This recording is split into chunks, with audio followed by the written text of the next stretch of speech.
नमस्कार, आप देख रहे हैं स्पेशल रिपोर्ट न्यूज रूम से। आपके साथ मैं हूं अंजना ओम कश्यप। मुख्यमंत्री बनने के बाद योगी पहली बार अयोध्या पहुंचे, खजाना खोल दिया विकास के लिए।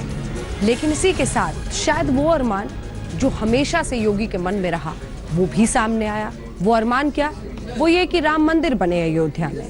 पहले खुलकर बोलते थे, आज तोल मोल के बोल रहे थे, लेकिन ये कहा कि आपसी सहमति से राम मंदिर बनना चाहिए।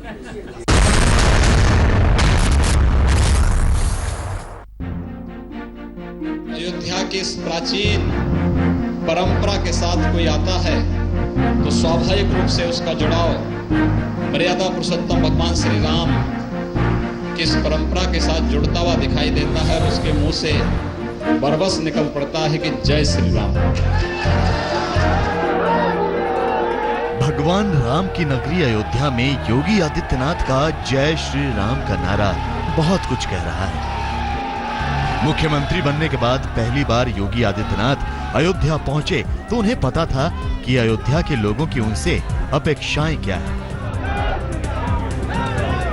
मैं आप सबकी भावनाओं को जानता हूं कि आप लोग क्या जानना चाहते हैं, लेकिन मैं आप सब इस बात के लिए आश्वस्त करता हूं कि आपकी भावनाओं का हम लोग सम्मान करते हैं।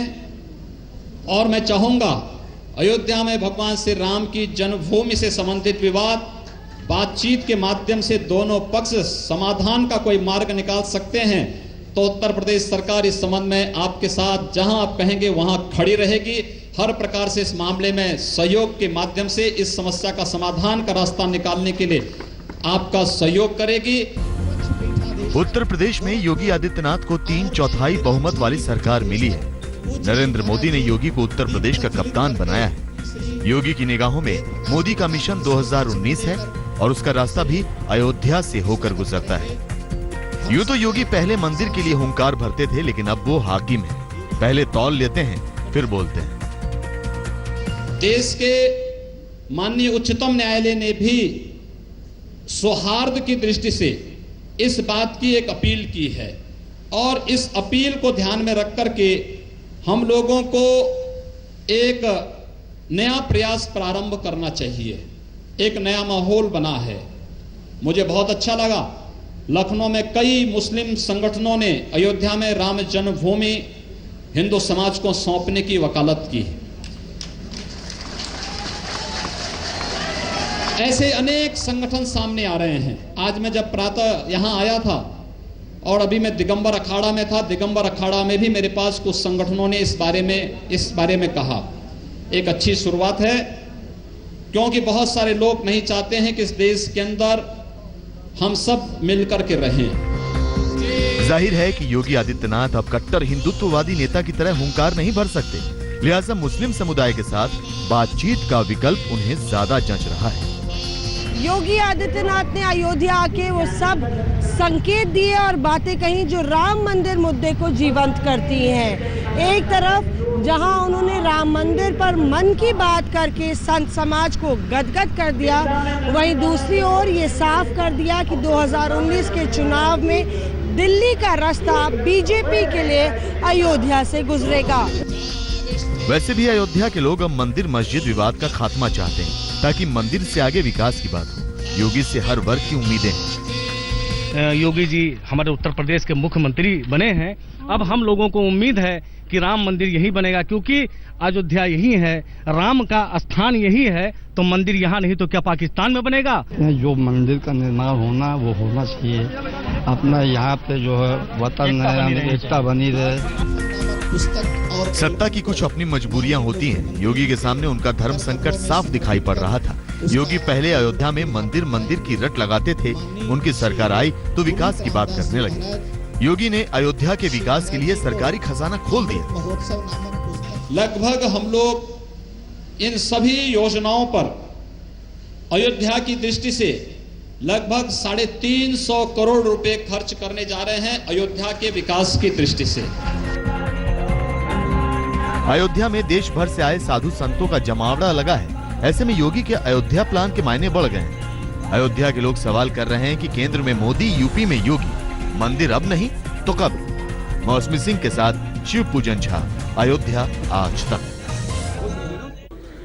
अयोध्या की आस बनेगा मंदिर, होगा विकास, और इन सब के बीच योगी का अयोध्या पहुंचना, ढेर सारी उम्मीदों का अंबार। कौन क्या क्या इस पर कह रहा था, आइए जरा सुनाते हैं।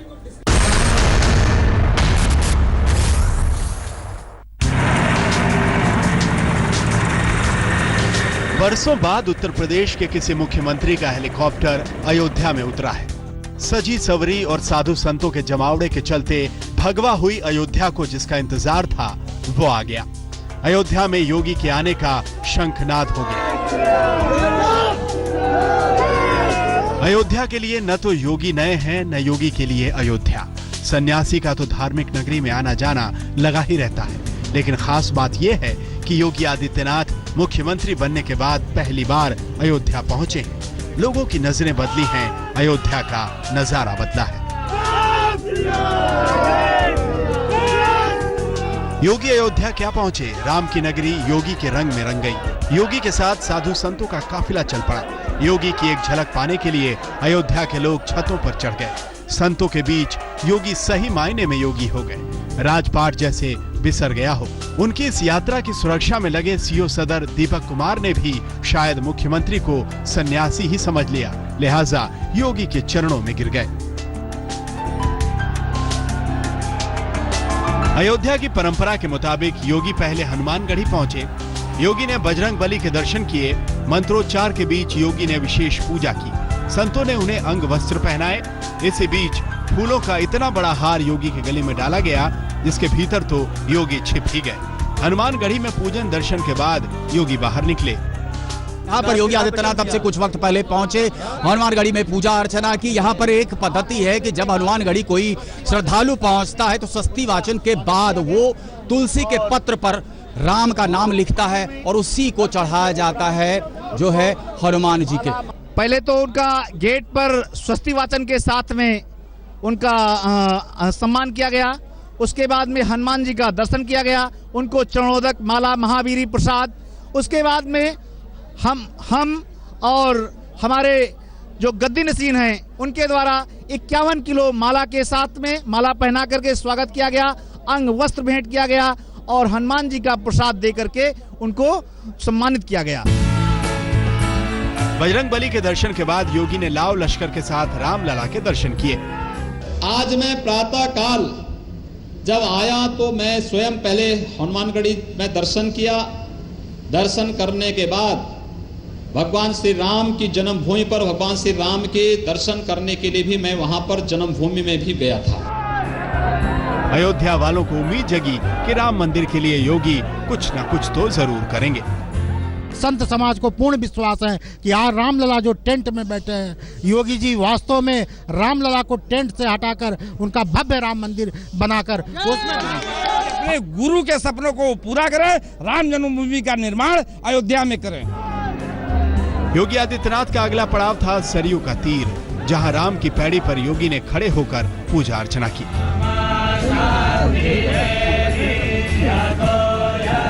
राम जन्मभूमि के दर्शन करने के बाद मुख्यमंत्री योगी आदित्यनाथ सरयू के तट पर पहुंच गए हैं। आप देख रहे हैं इस वक्त वो पूजा अर्चना कर रहे हैं और यहाँ पे आप देख रहे हैं बिल्कुल बीच में योगी आदित्यनाथ खड़े हुए हैं और सरयू नदी को देखते हुए पूजा अर्चना कर रहे हैं।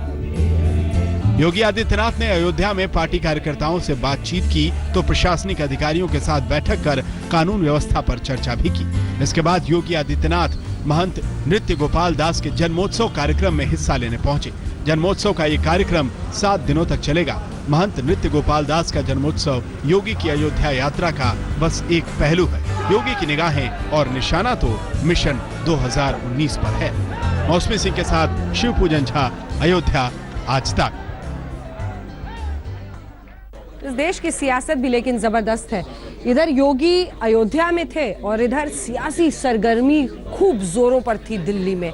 हर कोई अपने तरीके से देख रहा है योगी के अयोध्या दौरे को।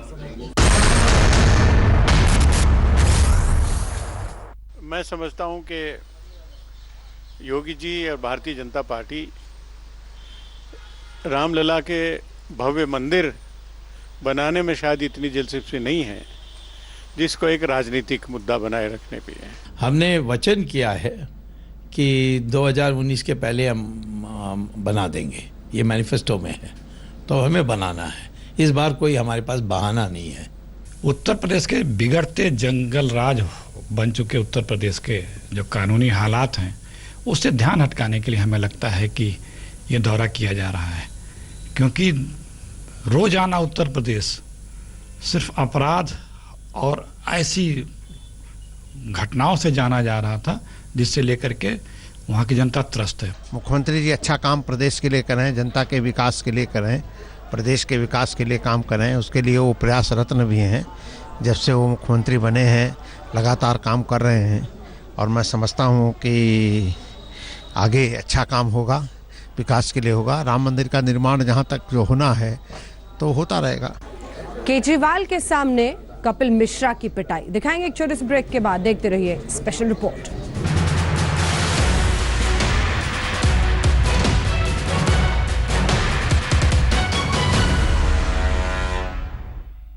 स्पेशल रिपोर्ट में न्यूज रूम से एक बार फिर आपका स्वागत है। आपके साथ मैं हूं अंजना ओम कश्यप। आज वैसे तो आम आदमी पार्टी को बहुत शर्मिंदा होना चाहिए, लेकिन वो होंगे इसकी कोई गारंटी नहीं है। आज केजरीवाल की आंखों के सामने मैं वार्निंग दे रहा हूं आपको, बाहर करें इसको खत्म से। हाँ, हाथ में चोट है, कुछ इधर छाती पे उन्होंने घूंसे मारे हैं। ये कोई तरीका है? नहीं, ये तरीका नहीं है। कि जनरल सिंह को मनीष सिसोदिया ने इशारा करके भेजा। नहीं, ये तरीका नहीं है। हाँ, बिल्कुल नहीं, ये कोई तरीका नहीं है। ले जाए बाहर उठाकर, बाहर ले जाए। जान से मार दे, लेकिन अरविंद केजरीवाल और सत्येंद्र जैन के सारे घोटाले खोल के रहूंगा। मार्शल कपिल मिश्रा को बाहर करें। तस्वीरें दिल्ली विधानसभा के अंदर की हैं। जीएसटी मामले को लेकर दिल्ली विधानसभा का विशेष सत्र बुलाया गया था, लेकिन यहाँ तो स्पीकर सदन की मर्यादा की दुहाई देने लगे। नहीं, ये कोई सदन की मर्यादा है? फिर मार्शल्स कपिल मिश्रा को विधानसभा से बाहर ले जाने की कोशिश करने लगे, तो उन्हीं के सामने आम आदमी पार्टी के कुछ विधायक कपिल मिश्रा से हाथापाई करते नजर आए। हाँ, हाथ में चोट है, कुछ इधर छाती पे उन्होंने घूंसे मारे हैं, और जब मार्शल लेके जा रहे थे तो पीछे से कुछ लोगों ने लाते भी चलाई हैं। जो भी किया हो, मैं एक बात कहना चाहता हूँ, भगत सिंह की मूर्ति के सामने खड़ा हूँ, तुम्हारे किसी गुंडे से नहीं डरता। देखिए कैसे एक विधायक ने कपिल मिश्रा की गर्दन पकड़ रखी है, और जब मार्शल्स कपिल को लेकर बाहर चले गए तो विधायक साहब बड़ी बेफिक्री के साथ वापस अपनी सीट पर आकर बैठ गए। अब जरा दूसरी तस्वीर देखिए।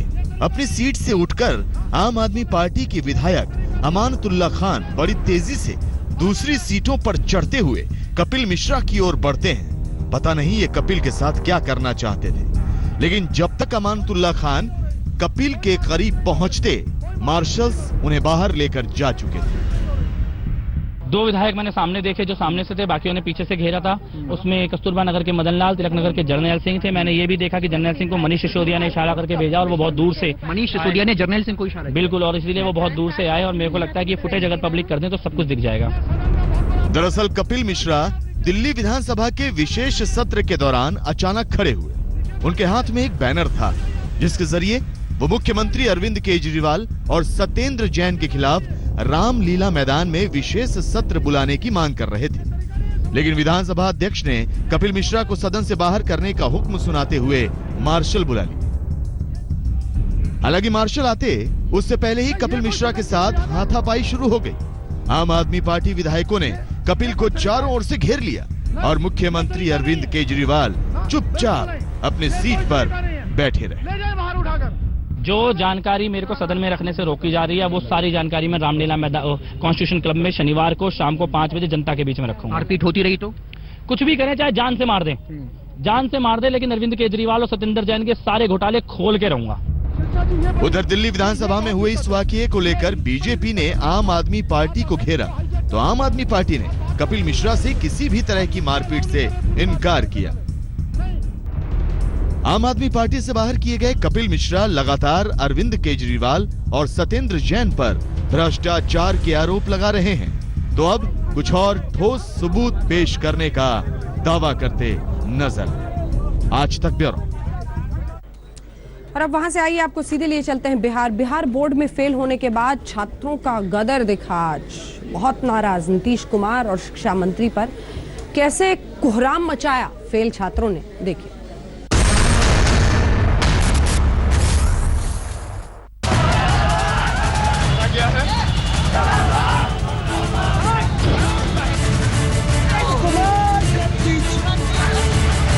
बिहार बोर्ड में 12वीं का रिजल्ट आया तो ये गदर मच गया है। सीएम और शिक्षा मंत्री दोनों को गालियां मिल रही हैं।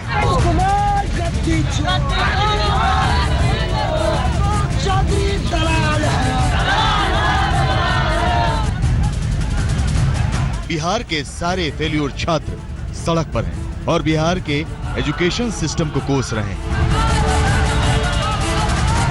बिहार बोर्ड की कदाचार मुक्त परीक्षा हुई तो बिहार के 64% छात्र जो है वो परीक्षा में फेल हो गए और एक दिन बाद अब उसका गुस्सा सड़कों पर देखा जा सकता है। 64% जो बच्चे 12वीं की परीक्षा में फेल हो गए थे बिहार बोर्ड के, उसके बाद देख सकते हैं किस तरीके से आज यहाँ इंटर काउंसिल का जो ऑफिस है उसके बाहर पे यहाँ पर विरोध प्रदर्शन यहाँ पर चल रहा है।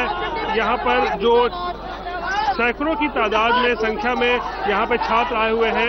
यहाँ बिहार बोर्ड के खिलाफ जो है नारेबाजी की जा रही है। प्रदर्शन ये हुआ जितना हम लोग लिखे थे उतना नंबर भी हम लोग को नहीं दिया है, बिना मतलब अपने से नंबर काट लिया गया। 2 साल से लगाते रहा, अगर फेस टू फेस एग्जाम ले मैं उस एग्जाम में नहीं पास करूंगा तो मुझको जेल के पीछे कर दिया जाएगा। बिहार में अब की बार छात्रों पर बिजली सी गिर गई है। इस साल की परीक्षा में तीनों विषयों आर्ट, साइंस और कॉमर्स को लेकर 12,40,168 छात्रों ने परीक्षा दी, जिसमें से 8 लाख से ज्यादा छात्र फेल हो गए। सोच सकते हैं आप, 8 लाख से ज्यादा छात्र फेल। अब यही फेलियर छात्र बवाल काटे हुए बिहार की इंटर काउंसिल के ऑफिस के बाहर रोड जाम कर रहे हैं, कूड़ेदान उठा उठा कर पटक रहे हैं। कोई मार्कशीट दिखा रहा है, कोई चुनौती दे रहा है।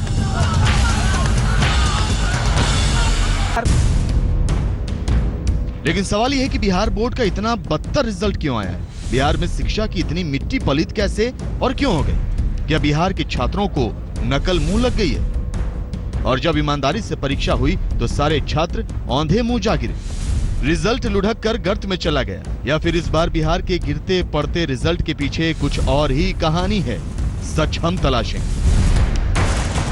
पहले जरा 1 साल पीछे चलते हैं। बिहार बोर्ड के बाकी छात्रों को तो छोड़ ही दीजिए, टॉपर्स ने ही शिक्षा का कबाड़ा कर दिया।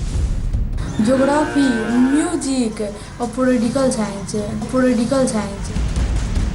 आज तक ने जब टॉपर्स के खोखले दिमाग का टेस्ट लिया तो भेजा ही भन्ना गया। और आर्ट की टॉपर नंबर 1 रूबी राय ने तो बिहार शिक्षा बोर्ड की छीछा लेदर ही करवा दी।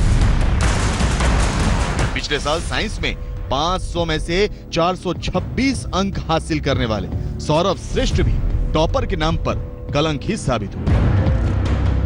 यकीनन अब आप बिहार बोर्ड के इस साल के टॉपर्स की सूरत और सीरत दोनों देखना और सुनना चाहेंगे। हम आपको साल 2017 के बिहार बोर्ड के टॉपर्स से मिलवाएं, उससे पहले ये तस्वीरें देखिए। शायद ये पिछले साल का ही असर है जो छात्रों पर डंडे बरस रहे हैं। पुलिस वाले फेलियर छात्रों को दौड़ा दौड़ा कर मार रहे हैं। देख रहे हैं लड़के लोग जो है इंटर काउंसिल का गेट को तोड़ने की कोशिश कर रहे थे, उन लोगों का नाम लोगों ने खदेड़ के गेट से हटा दिया है। क्या वजह है, क्यों लड़के परेशान नहीं? इन लोग कहना है कि अपना की मार्कशीट दिखा रहे हैं, इन लोग कहना है कि जो नंबर आना चाहिए वो नंबर नहीं आया। खराब रिजल्ट के खिलाफ बिहार बोर्ड ऑफिस के सामने सैकड़ों छात्र जमा हुए तो पुलिस ने लाठीचार्ज कर दिया। पुलिस ने खदेड़ कर छात्रों की पिटाई की। इस लाठीचार्ज में 9 छात्र घायल हो गए, जबकि 8 छात्रों को पुलिस ने हिरासत में भी लिया। कोई टीचर नाम की चीज नहीं है, शिक्षा सिस्टम में कोई चीज रही नहीं गया है। आप कहते हो कि मैं टाइट एग्जाम दे रहा हूँ, कहाँ से नीतीश कुमार जी, कहाँ से शिक्षा मंत्री जी? आपके पास कुछ है नहीं, आप कह रहे हो कि हम टाइट एग्जाम ले रहे हैं। पटना से रोहित सिंह के साथ आज तक ब्यूरो। बिहार में बहार है, पढ़ाई का बंटाधार है। जी हाँ, इस बहार के बीच पढ़ाई का बंटाधार ही है, क्योंकि बोर्ड परीक्षा में छात्र फेल हुए, फिर बिहार सरकार कैसे पूरे मामले में पास, बहुत सारे गंभीर जिसकी वजह से ये हालत है आज बिहार में, इतने सारे छात्र फेल।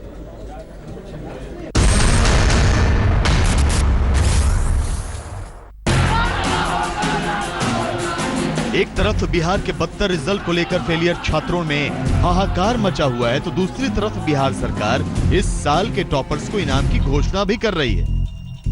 साइंस, आर्ट और कॉमर्स के टॉप रैंकर्स को 1-1 लाख रुपए दिए जाएंगे। इन तीनों ही विषयों के सेकंड टॉपर्स को 75-75 हजार रुपए दिए जाएंगे। थर्ड टॉपर को 50-50 हजार रुपए इनाम की घोषणा की गई है, जबकि इन सभी को सरकार लैपटॉप, ई बुक रीडर भी तोहफे में देगी। मेरिट लिस्ट में 1st to 10 रैंक के अंदर प्राप्ति किया है, उन सबों को सम्मानित किया जाएगा, नगद पुरस्कार से पुरस्कृत किया जाएगा। टॉपर्स को 1-1 लाख, सेकंड रैंकर्स को 75,000, थर्ड रैंकर को 50,000 और इन सभी को लैपटॉप, ई बुक रीडर इत्यादि पुरस्कार दिए जाएंगे। लेकिन क्या नीतीश सरकार इन इनामों की घोषणा से बिहार की बदहाल शिक्षा व्यवस्था के दाग धोलेगी? पिछले साल बिहार बोर्ड पर जो कलंक लगा, सरकार उसे इस साल की परीक्षाओं में सख्ती और उसके चलते खराब रिजल्ट से मिटाने की कोशिश भी कर रही है। नीतीश राज में बिहार की शिक्षा व्यवस्था का जिक्र हम करें उससे पहले इस साल के टॉपर से आपको मिलवाते हैं। ये है साइंस की टॉपर खुशबू कुमारी, बिहार के जमुई से आती हैं। इन्होंने 86.2% अंक हासिल किए। उसमें तो 97-98 मतलब बहुत अच्छा हिंदी में से एग्जाम गया था। फिजिक्स केमिस्ट्री मतलब अच्छा गया था, बट उतना अच्छा नहीं कितना अच्छा हिंदी इंग्लिश गया था। लैंग्वेज बहुत अच्छा गया था और उसमें 73 और 78 मार्क्स है। पता नहीं किस ढंग से कॉपी चेक हुई है, तो मतलब सेटिस्फाइड नहीं हूँ रिजल्ट से, बट खुश हूँ। और ये हैं कॉमर्स में टॉप करने वाले प्रियांशु जायसवाल। 81.86% अंकों के साथ प्रियांशु ने टॉप किया है। मुझे मालूम था कि किसी से 400 से ऊपर लाऊंगा तो टॉप 10 तक तो आ ही सकता हूँ, लेकिन मुझे ये नहीं मालूम था कि मैं टॉप कर जाऊंगा। ये है 8 के टॉपर गणेश कुमार, 82.6% अंकों के साथ अव्वल आए हैं।